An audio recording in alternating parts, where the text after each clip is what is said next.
방금 읽은 본문은 바울이 드디어 로마로 들어가는 내용인데요.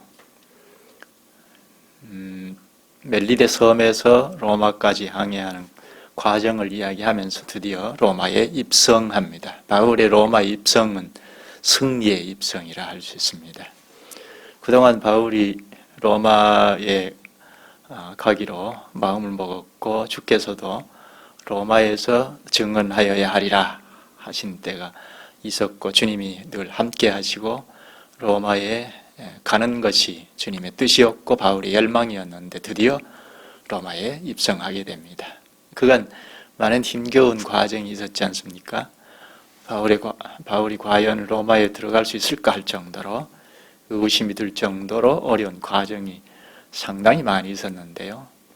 예루살렘에 올라간 직후부터 성전을 훼손했다는, 이방인을 데리고 성전에 들어갔다는, 이방인을 데리고 성전에 들어가면 당신은 성전 훼손 죄가 있어서 죽을 수도 있는데 그런 누명을 뒤집어 쓰고 그때부터 유대 회중들 앞에 그리고 공회 앞에서 변호하기도 하고 그리고 벨릭스 총독 앞에서도 베스도 총독 앞에서도 변명을 하는 그런 어려움이 있었고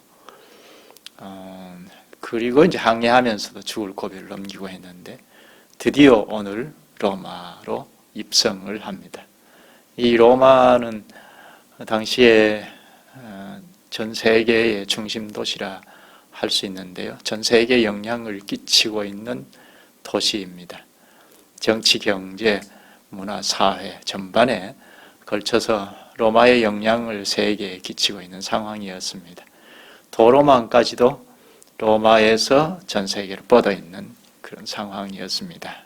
그러므로 로마의 교회가 튼튼하게 서게 되면 전 세계에 영향을 쉽게 끼칠 수 있게 됩니다. 그런 점에서 바울이 로마에 입성했다는 것은 대단한 뜻이 있습니다. 예수님께서 예루살렘에 입성할 때 일요일쯤에 입성을 했거든요. 예루살렘에 입성할 때 초라한 나귀를 타고 입성을 했는데 그런데 다윗의 자손이여 호산나 다윗의 자손이여 하면서 찬송을 하고 환영하지 않았습니까?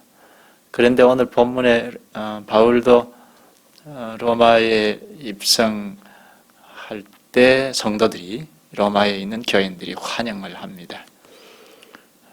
예수님의 예루살렘 입성과 흡사한데요. 예수님께서 예루살렘에 입성한 다음 한 5일 있다가 십자가에 못 박혀 죽으셨어요. 바울은 로마에 입성한 뒤에 한 7, 8년 있다가 순교를 했습니다. 예수님께서 십자가에 죽으신 일로 말미암아 이제 우리는 사망에 이르지 않게 되었습니다. 예수님께서 사망 권세를 다 물리치셨다고 할 수 있는데요. 십자가의 죽음으로 이제 심판받아 버렸으니까 이제 택자들, 그리스도를 믿는 자들은 두 번 다시 심판의 죽음은 이제 할 수 없게 됐죠. 한 번 심판을 했으니까 그래서 사망 권세를 이겼다고 할 수 있는데요. 이와 비슷하게 바울이 로마에 입성한 것은 이제 로마가 선교의 중심 도시라 할 수 있고 그리고 예루살렘에서 복음이 시작이 되어서 당시의 땅끝인 로마까지 전파되었다 하는 선언이기도 합니다. 그리고 이제 로마에서부터 속속들이 전 세계에 구석구석이 복음이 전파될 수 있는 시작점이라 할 수 있습니다. 그런 점에서 바울의 로마 입성은 승리의 입성이라 할 수 있습니다.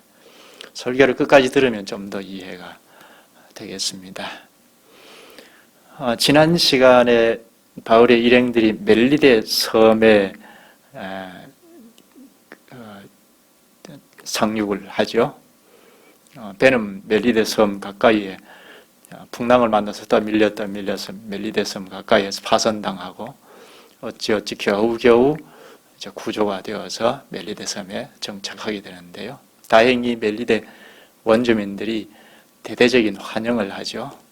특별한 동정으로, 특별한 사랑으로 환영을 하고 영접을 하죠. 그 때문에 구사일생으로 목숨을 건졌다 하더라도 겨울인데 그때가 한 11월 초쯤 되는데요.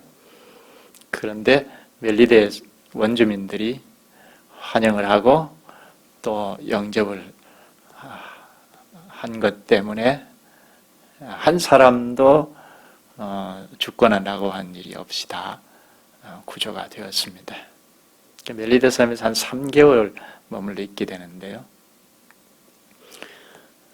원주민들의 도움을 받아서 살게 된 바울의 일행들은 이제 보답을 하죠. 보답 중에 가장 큰 보답, 진정한 보답이라면 예수 그리스도를 전하는 거죠. 틀림없이 바울의 일행들은 예수 그리스도를 전했을 것입니다. 멜리데 섬의 지도자라 하는 최고 높은 사람 버블리오 부친이 열병과 이질로 누워있을 때 병을 고친 것 때문에 그 섬 주민들의 병을 다 고치게 되는 일이 있었는데요. 병만 고친 것이 아니다 하는 걸 지난 시간에 보았습니다. 예수 그리스도를 전하는 것은 당연하고 거기에 이제 기적들이 따라왔죠. 환자들을 다 고쳤습니다. 그러니까 그 섬 지역에 이제 바울의 위상이 아주 높아졌습니다. 이 버블리오라는 사람이 감독이 되었고 순교자가 되었다는 이야기가 있는데, 그리고 이 섬 지역에 카타콤이 많다는 이야기도 있는데, 그렇다면 교회가 든든하게 잘 섰다고 할 수 있고, 그 근본 원인은 바울의 일행들이 3개월 동안 거기에 정착해서 주님의 말씀을 아주 기본적인 것은 확실하게 전파되었기 때문이라고 할 수 있습니다. 풍랑을 만나서 멜리데 섬으로 떠밀려서 겨우 목숨을 건지게 된 상황인데, 하나님께서는 배후에서 신비하게 바울의 일행들을 쓰신 거죠. 신비하게 쓰셔서 그 멜리데 섬 지역의 택자들을 구출하고 구원하는 일을 하셨습니다. 그러니까 우연한 일은 하나도 없죠. 어려운 과정, 고난, 풍랑을 맞이하여 목숨이 왔다 갔다 하는 그런 상황임에도 그것도 우연한 것이 아니고 하나님께서 배후에 섭리하셔서 쓰시고자 하시는 일인 것을 잘 알 수가 있습니다. 멜리데 섬 지역에 예수 그리스도의 복음을 그냥 도배했다고 할 수 있을 정도입니다. 그리고 풍랑이 있은 직후부터 바울은 이제 선장도 되고 선주도 되고 백부장도 되어서 주도권을 가지고 지도를 하는 위치에 있게 되죠. 한낱 죄수의 몸으로 배에 올랐는데 풍랑이 일고 난 그 직후부터는 이제 지도자가 되어서 지도하는 상황이 되었습니다. 그리고 멜리데 섬 지역에 상륙하여서는 위상이 아주 높아졌으니까 275명, 276명 바울까지. 근데 275명은 전부 바울이 그 위상을 보고 복음을 전하는 걸 보고 다수가 예수 그리스도를 믿었을 것입니다. 멜리데 원주민들은 말할 것 없죠. 다수가 예수 그리스도를 믿었을 것입니다. 이렇게 로마로 가는 그 행로에서 풍랑을 만나서 어려운 과정을 거치면서 하나님께서 신비하게 바울의 일행들을 들어 쓰셔서 택자들을 구출하는 일을 하셨습니다. 여기서 어려운 항해에서 지쳐 있는 이런 바울의 일행들을 이제 완전히 회복하는 그런 일이 되었고, 그리고 로마 선교의 준비 과정이 되었기도 합니다. 이제는 멜리데 섬에서 이제 떠나게 됩니다. 로마를 향하게 되는데요. 오늘 본문은 멜리데의 섬에서 로마에 입성하기까지 과정을 잘 기록을 하고 있습니다. 11절을 보면은 석 달 후에 우리가 그 섬에서 겨울을 난 알렉산드리아 배를 타고 떠나니 그 배의 머리 장식은 디오수구로라. 석 달 후에 멜리데를 떠났다고 하죠. 왜죠? 3개월 동안은 이곳에서는 항해를 전혀 할 수가 없습니다. 모든 배들이 정박하고 항해를 하지 않습니다. 풍랑 때문이죠. 바울이 타고 온 배가 11월 초쯤에 파손당한 것으로 보이는데요. 그러면 11월, 1월, 2월 한 3개월은 전혀 항해를 하지 않는데요. 그래서 바울 일행들 역시 배가 출항을 하지 않으니까, 배가 없으니까 떠날 수 없었고 3개월 동안 정박하게 되는데, 하나님께서 그것을 다 쓰셔서 멜리데 섬 지역에 택자들을 다 구출해내는 일을 하신 것입니다. 석 달 후에 우리가 그 섬에서 겨울을 난 알렉산드리아 배를 타고 떠나니 하죠. 그 전에 탔던 배하고 같은 이름인데 11월 초에 파손당하고 그 섬에서 지나가다가 그 섬에서 겨울을 난 새로운 알렉산드리아 배를 타고 로마를 향하게 됩니다. 그때가 한 2월경쯤 됩니다. 그 배의 머리 장식은 디오수구로라 합니다. 그 배의 기호를 말하는데요. 디오수구로. 스파르타의 황제의 두 아들이 있는데요. 쌍둥이 아들이 있는데 그 두 아들의 이름을 따서 디오수구로라고 합니다. 그 배에 올랐습니다. 멜리데 섬을 떠난 배는 이제 동북쪽으로 항해를 합니다. 시실리 동해안을 쭉 따라 수라구사 항구에 정박하게 됩니다. 수라구사 항구에서 3일 정박하게 되는데요. 화물을 내리고 싣고 하면서 순풍을 기다렸습니다. 그래서 순풍이 오자 다시 항해를 시작해서 레기온에 정착하게 됩니다. 레기온은 이탈리아의 변방에 있는 중요한 항구인데요. 레기온에서 이제 이탈리아 그 해안을 따라서 쭉 항해를 다시 해서 포디올까지 갑니다. 남풍을 따라서 이틀 만에 포디올에 도착합니다.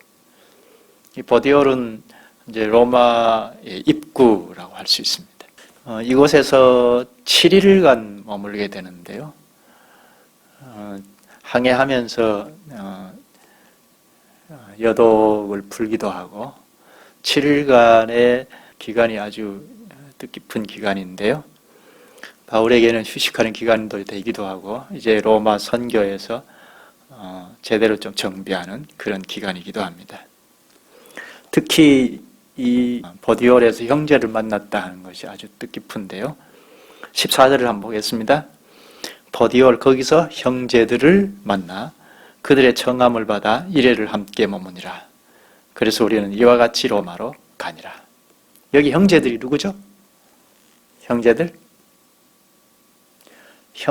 사도행전의 형제들, 제자들은 다 교인들을 말하죠. 교회를 말하죠. 이 로마에도 이미 교인들이 있었다는 거죠. 보디올은 이탈리아 항구인데요. 로마의 입구입니다. 로마 입구에서 형제들 만났다는 것은 로마에도 성도들이 있다는 거죠. 이거는 잠시 후에 보기로 하겠습니다. 14절에 보디올 거기서 형제들을 만나 그들의 청함을 받아 이레를 함께 머무니라. 일주일간 머물게 됩니다.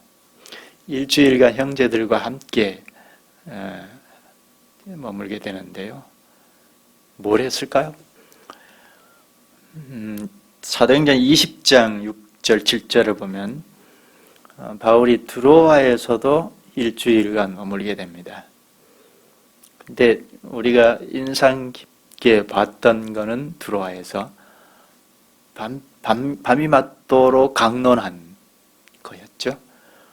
밤새도록 강론을 하니까 강론을 듣다가 졸다가 뚝 떨어진 유두고가 있었죠. 유두고가 죽었는데 또 살리고 하는 그런 일도 있었습니다. 그러니까 바울의 그 움직임에서 한 일주일간 있을 때는 집중적으로 하나님 나라 말씀을 전했다는 것을 알 수가 있죠. 그리고 사도행전 21장 4절에도 두로에서도 일주일간 머물렀는데요. 그거는 예루살렘을 향하면서 두로에 머물렀는데요. 거기서는 성도들이 성령의 감동을 받아서 바울이 예루살렘에 올라가지 않았으면 좋겠다 하고 만류를 했지 않습니까? 그러니까 성령의 감동을 받았다. 이 성령의 사역은 항상 말씀과 함께 하시는데요. 성령과 말씀은 동전의 양면으로 붙어 있습니다. 그러니까 성령의 감동을 받아서 예루살렘에 올라가지 말아라 했다는 것은 말씀이 있었다는 거죠. 그러니까 여기 두로에서도 일주일간 머물면서 말씀을 집중적으로 살펴보았다고 할 수 있죠. 그렇다면 오늘 본문에 7일간 교인들과 함께 있었다 하는 것은 말할 것 없이 하나님의 말씀을 집중적으로 교제하고 성도의 교제를 나누었을 것입니다.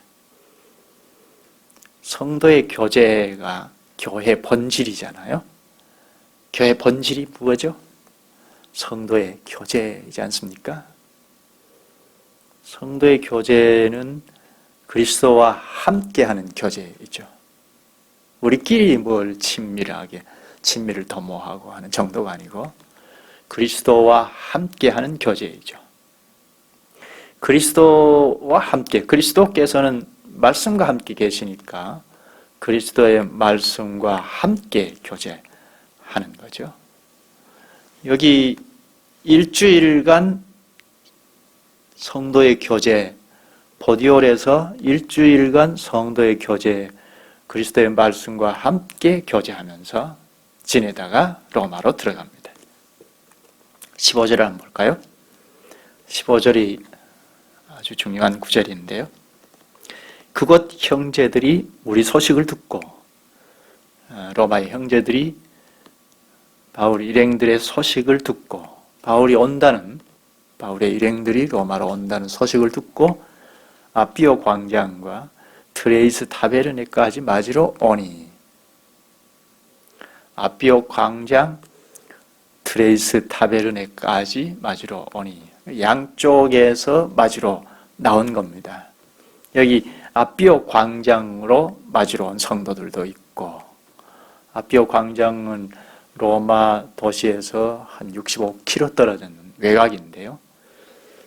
여기 멀리까지, 그러니까 로마 입구에까지 맞으러 온 겁니다. 아피오 광장은 로마 군인들이 전쟁에서 개선, 승리하고 올 때 대대적으로 환영하고 맞이하는 길목입니다. 그리고 트레이스 타베르네까지 아피오 광장으로 맞으러 가는 사람도 있고, 그리고 성도들 중에는 여기 트레이스 타베르네까지 맞으러 가는, 트레이스 3, 타베르네는 숙소를 말하는데요. 세 곳의 숙소라는 지명을 가진 곳까지 맞으러 나갔다는 겁니다. 여기는 로마로부터 한 50km쯤 떨어져 있는데요. 이렇게 양쪽으로 바울의 일행들을 맞으러 나온 겁니다. 여기 맞으러 오니, 맞으러 맞다 하는 이 말, 원어가 아펜테신인데 도시의 대표단이나 왕이나 장군을 맞이할 때 쓰는 단어입니다. 바울이 무슨 대표단이나 되는 것처럼 맞으러 나왔다는 겁니다. 왕이 되는 것처럼, 왕이나 장군을 맞이하는 것처럼 맞으러 나와서 뜨겁게 환영을 합니다. 바울이 온다는 것을 미리 알고 로마 입구까지 맞으러 나와서 뜨겁게 환영을 합니다. 예수님께서 예루살렘을 입성할 때도 나귀를 타고 입성을 했지만 많은 사람들이 대대적으로 환영을 하지 않습니까? 이 그림이 바울 일행들을 맞이하는 그림과 흡사합니다. 바울이 비록 죄수의 몸으로 입성을 했지만 환영을 하지 않습니까? 죄수의 몸으로 로마에 들어서는데 로마 성도들이 대대적인 환영을 합니다. 승리의 입성과 같은 거죠. 바울이 로마 입성을 함으로 이제 로마가 정복을 당했다고 할 수 있죠. 실제로 한 300년 지난 다음 로마가 다 정복을 당하게 되죠. 황제들이 대대적인 기독교를 박해를 하다가 결국은 한 313년도에 손들고 자유롭게 예배드리도록 했죠. 그리고 380년경에는 로마가 기독교 국가가 됐죠. 그러니까 바울이 로마에 입성하는 것은 승리의 입성이라고 할 수 있죠. 그동안 바울이 엄청난 위기에 처하지 않았습니까? 많은 위기를 거듭했죠. 특히 유대인들이 예루살렘에 올라온 즉시 모함을 해서 누명을 씌워서 죽이려고 했고, 공회 앞에서 변론을 할 때 또 공회원들이 죽이려고 했고, 스데반도 죽였으니까 바울도 죽이는 건 어렵지 않죠. 로마 군인들에 의해서 죽음에서 건징을 받게 되었는데, 그 죽음 목전에서 늘 위기를 거듭했고, 그리고 항해를 하면서도 그랬고, 그러다가 드디어 로마에 입성을 하게 됐습니다. 그러니까 로마에 들어온 그 자체가 승리의 입성이라고 할 수 있죠. 근데 이제는 바울을 중심으로 해서 로마 성도들과 함께 힘을 합해서 동심협력해서 이제 로마에도 교회가 든든하게 설 수 있게, 그리고 로마로부터 시작해서 전 세계에 영향력을 끼치게 되었습니다. 이런 점에서 바울의 로마 입성은 승리의 입성입니다. 로마서 16장을 보면 바울이 로마로 보내는 편지에서 문안 인사를 하는데요. 문안 인사에서 이름을 쭉 언급을 합니다. 로마서를 쓴 때가 58년경인데요. 그리고 지금 로마의 입성은 61년쯤 됩니다. 그러면 한 2, 3년 지난 다음에 로마에 들어오죠. 로마서를 쓸 때가 한 3년 전쯤이니까 그때 로마 성도들의 이름을 쭉 언급을 했는데요. 우리가 익숙하게 알고 있는 브리스길라 부부도 언급을 했는데, 아마 지금 여기 환영하러 나온 이 성도들 가운데는 브리스길라 부부도 같이 나와서 환영을 했으리라고 봅니다. 바울이 환영을 받으면서 얼마나 기뻤을까요? 그 어떤 말로도 다 표현할 길이 없었을 겁니다. 하나님께 감사하고 영광을 돌렸을 겁니다. 이 광경을 본 누가가 지금 오늘 본문에 바울이 그들을 보고 하나님께 감사하며 담대한 마음을 얻으니라 합니다. 한 줄로 간단하게 기록했지만 여기는 함축된 말이죠. 그동안 바울이 로마에 오기를 열망했습니다. 에베소 전도를 할 때 사도행전 19장 21절에 바울이 마게도냐와 아가야를 거쳐 예루살렘에 갔다가 후에 로마도 보아야 하리라 합니다. 우리 지난번에 본 내용인데요. 로마를 열망했습니다. 한낱 바울의 열망 정도가 아니고 주님의 뜻이었는데요. 로마로 가는 것이 주님의 뜻이었습니다. 23장 11절에 보면 공회 앞에서 바울이 변론을 하다가 공회원들에게 맞아 죽을 뻔했지 않습니까? 그날 밤에 주께서 바울 곁에 서서 담대하라, 내가 예루살렘에서 나의 일을 증언한 것 같이 로마에서도 증언하여야 하리라 하셨거든요. 그러니까 주님께서 로마로 가야 한다 하는 것이 뜻이었습니다. 그걸 잘 깨달은 바울은 3차 전도여행을 마무리하면서 고린도에 잠시 체류할 때 로마서를 썼습니다. 로마서를 쓸 때 로마 성도들에게 내가 로마도 가야 할 것이라, 스페인을 가면서 로마도 가야 할 것이라 하고 편지를 쓰지 않습니까? 그런데 지금 현실이 됐습니다. 엄청난 열망을 했던 일 아닙니까? 주께서 바울 곁에 서서 늘 담대하라, 로마에서도 증언하여야 하리라 하고 독려하셨을 텐데 드디어 바울의 열망과 주님의 뜻이 실현된 겁니다. 바울의 로마서 편지를 받은 성도들이 지금 함께 맞으러 나와서 바울을 대대적으로 환영을 합니다. 물론 죄수의 몸이니까 무거운 건 사실입니다. 그러나 미리부터 나와서 환영하는 성도들을 보고 바울은 담대한 마음을 얻었다고 합니다. 하나님께 감사하며 담대한 마음을 얻었다고 합니다. 여기 담대한 마음, 15절에 담대한 마음을 얻었다는 것은 단순히 로마에 있는 성도들이 환영한 것뿐만 아니고 주님께서 로마에서도 증언하여야 하리라 하신 말씀을 여기 생생하게 성취되는 순간이었기 때문입니다. 할 수 있다. 담대한 마음을 얻었을 것입니다.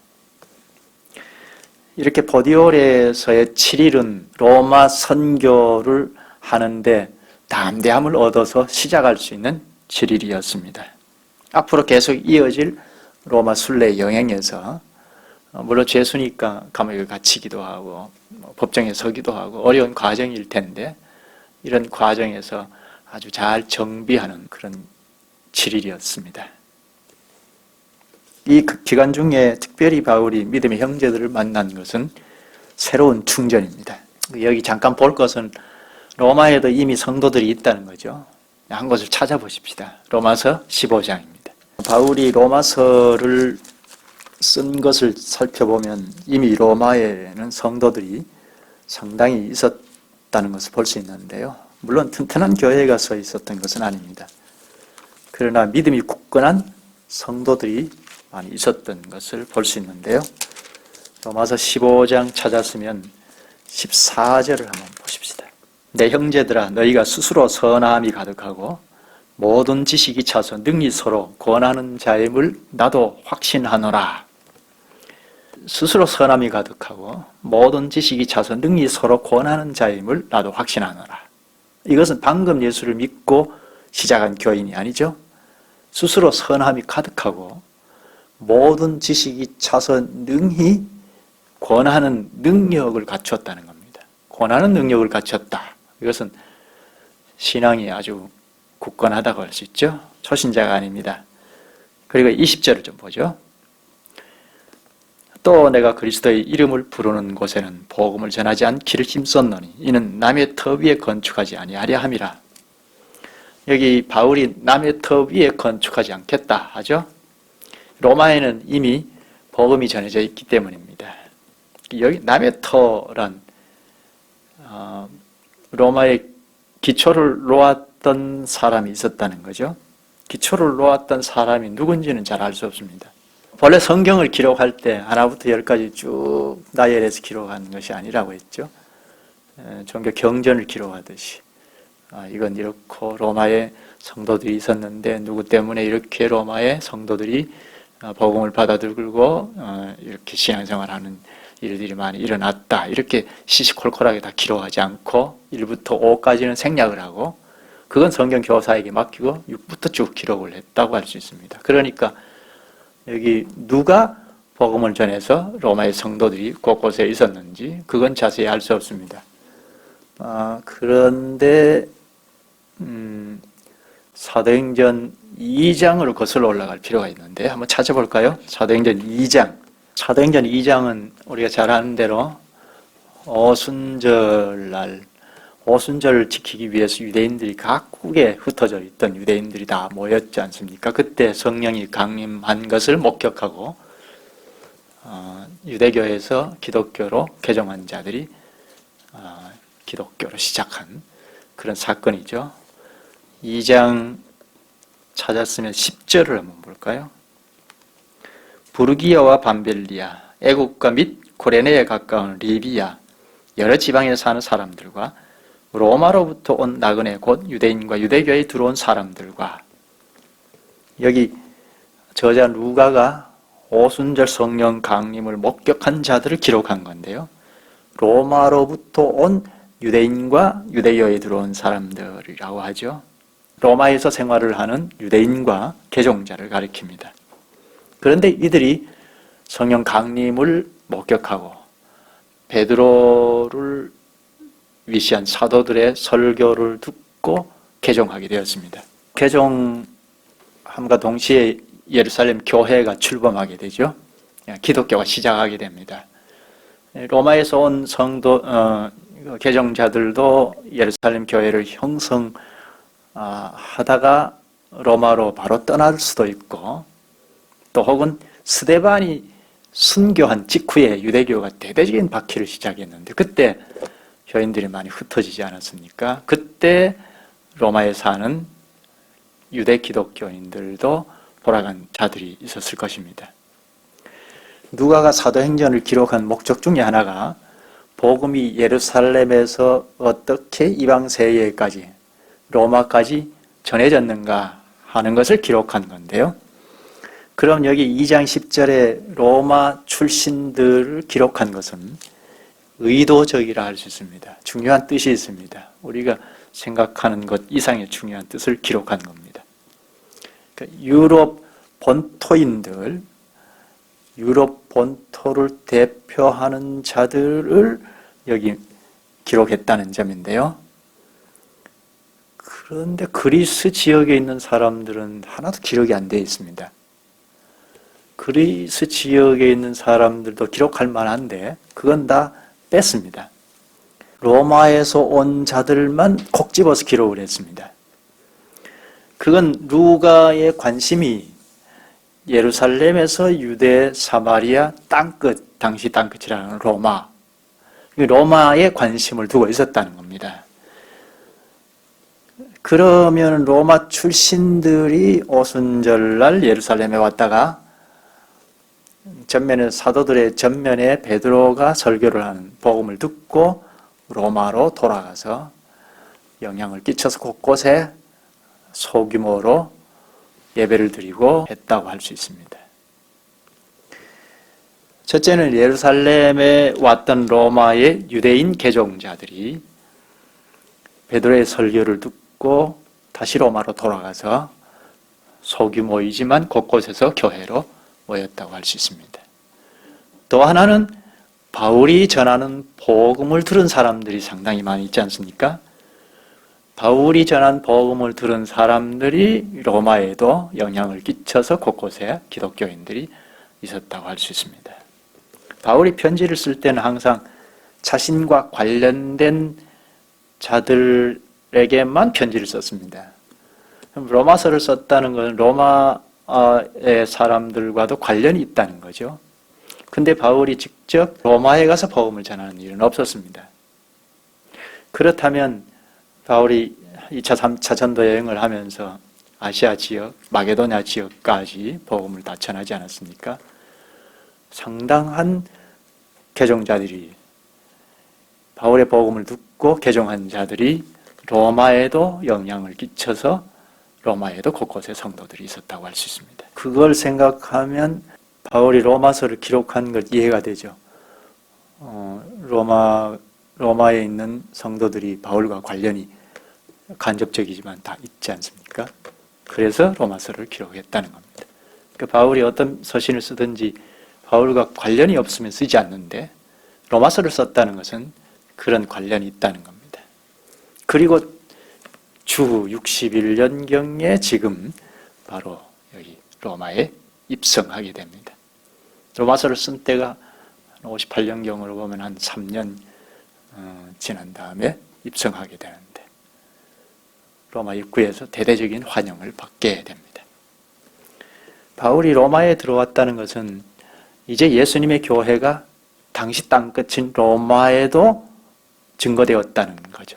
그러니까 사도시대의 땅끝인, 당시의 땅끝까지 복음이 전해져야 하는데, 그러니까 이런 점에서는 긴급한 시기인데, 비상시기라 할 수 있는데, 바울이 로마에 들어왔다는 것은 이제 사도시대의 특명이라 할 수 있는 사명을 감당을 다 했다는 선언이 될 수 있습니다. 이제 땅끝이 로마까지 복음이 증거되었다 하는 선언이라 할 수 있습니다. 교회의 승리이죠. 주님께서 바울의 고난을 쓰셔서 그동안의 고난을, 끊임없는 고난이 반복이 되었는데 이 고난을 쓰셔서 세계에 널리 기독교가 알려지기 시작하게 된 겁니다.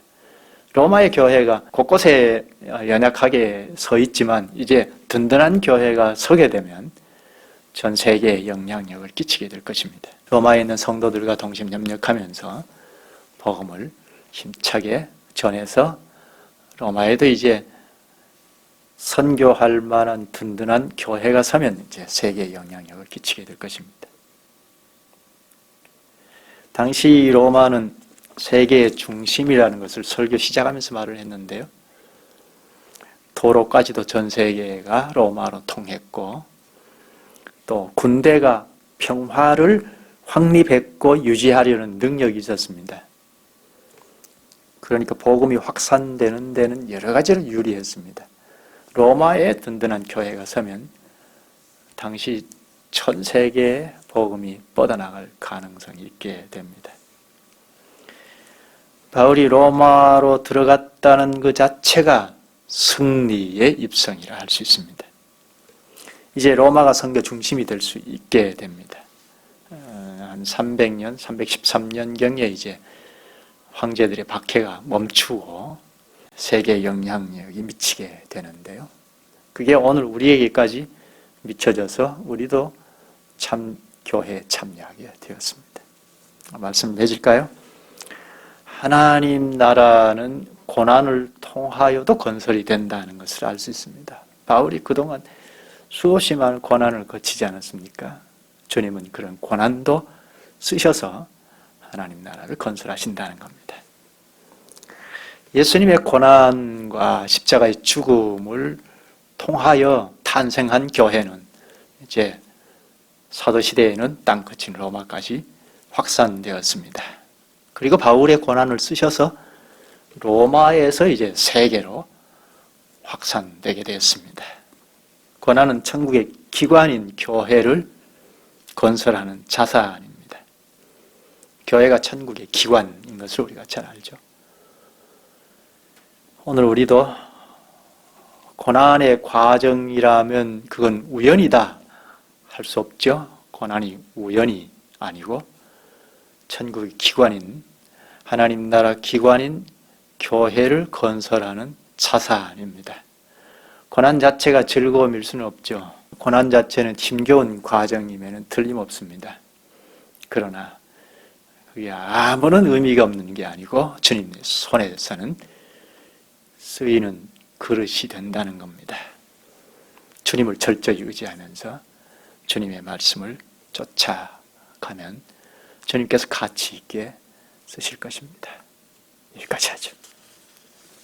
능력이 많으신 주님, 저희 스스로는 너무나 연약하여 고난이 올 때 그만 힘겨워서 포기하고 싶을 때가 많은데 주께서 저희를 잡으시고 바울이 그동안의 행적에서 고난이 도리어 주님 나라 건설에 쓰시는 것을 오늘도 알려주셔서 감사합나이다. 고난을 통하여 하나님 나라 기관인 교회를 붙잡고 참 교회를 통하여 하나님 나라를 확산시키는 걸 알려주셔서 오늘 저희의 힘겨움까지도 그리스도의 수족으로 당하는 것으로 머리가 되시는 주께서 쓰시는 걸 저희가 명심하게 하시옵소서. 고난이 오히려 교회 건설의 자산임을 크게 인식하며 당당히 일어나 전진하게 성령께서 힘과 지식을 허락하여 주시옵소서. 예수님의 이름으로 기도하옵나이다. 아멘.